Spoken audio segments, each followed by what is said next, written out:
क्या आपने कभी सोचा है कि प्राचीन समय के सेलर्स जीपीएस, रेडार आदि जैसे आधुनिक उपकरणों के बिना खतरनाक समुद्र में जहाज को कैसे नेविगेट करते थे? उन दिनों जहाज को किस दिशा में ले जाना है ये तारों का उपयोग करके तय किया जाता था, जो पूरे इतिहास में नाविकों के लिए एक आवश्यक तकनीक रही है और आज भी जिसका उपयोग होता है। आज के आधुनिक समय में भी एडवांस्ड नेविगेशन टेक्नोलॉजी के साथ तारे मैरीटाइम नेविगेशन में महत्वपूर्ण भूमिका निभाते हैं। आइए देखते हैं कि जहाज सितारों और नाविकों द्वारा सेलेस्टियल नेविगेशन टेक्निक्स का उपयोग करके कैसे नेविगेट होते हैं। रात में जब जीपीएस और रेडार जैसे अन्य नेविगेशनल एड्स सीमित हो सकते हैं, तब नाविक समुद्र पर अपनी स्थिति और दिशा निर्धारित करने के लिए प्रमुख रूप से सेलेस्टियल बॉडीज, जिसमें तारे, ग्रह, चंद्रमा, धूमकेतु, क्षुद्र ग्रह और अन्य वस्तुएं शामिल होती हैं, उस पर निर्भर करते हैं। नेविगेशन करने के लिए इस्तेमाल की जाने वाली प्रमुख सेलेस्टियल बॉडी पोलारिस है, जिन्हें नॉर्दर्न हेमिस्फीयर में पोल स्टार या नॉर्थ स्टार कहा जाता है। इसी तरह सदर्न हेमिस्फीयर की प्रमुख सेलेस्टियल बॉडी को सदर्न क्रॉस के नाम से जाना जाता है। Pole star celestial north pole के पास स्थित है, जो कि धरती के जियोग्राफिक नॉर्थ पोल के ठीक ऊपर का एक बिंदु है। ये बिंदु नॉर्दर्न हेमिस्फीयर में अंधेरे आकाश में नाविकों के लिए एक विश्वसनीय और निरंतर रेफरेंस पॉइंट की तरह काम करता है। शिप का पोजीशन पता करने के लिए नेविगेशन चार्ट्स होते हैं, जिसमें लैटिट्यूड और लॉन्गिट्यूड की मदद से जहाज की पोजीशन को मार्क किया जाता है। स्टार का एल्टीट्यूड, जो कि होराइजन यानी कि क्षितिज और पोलारिस के बीच का एक एंगल होता है, उसे देखकर नाविक अपने लैटिट्यूड का अनुमान लगा सकता है।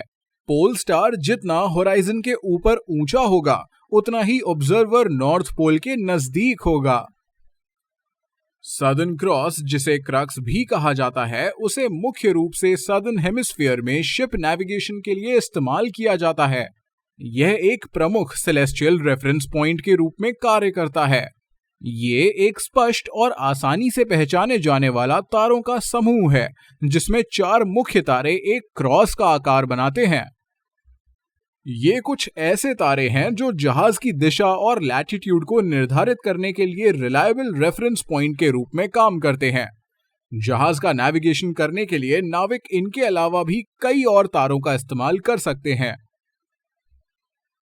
तारों द्वारा नेविगेट करने के लिए नाविक सेक्सटेंट नामक एक उपकरण का उपयोग करते हैं।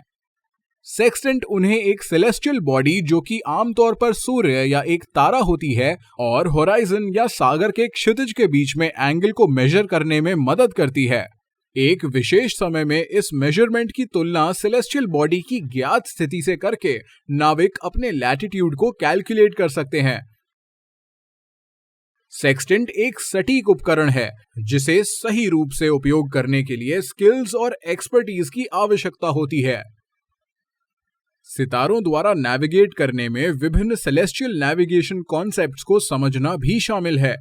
ऐसा ही एक कॉन्सेप्ट है सेलेस्टियल बॉडी का एल्टीट्यूड, जो कि वो एंगल है जो होराइजन से ऊपर दिखाई देता है।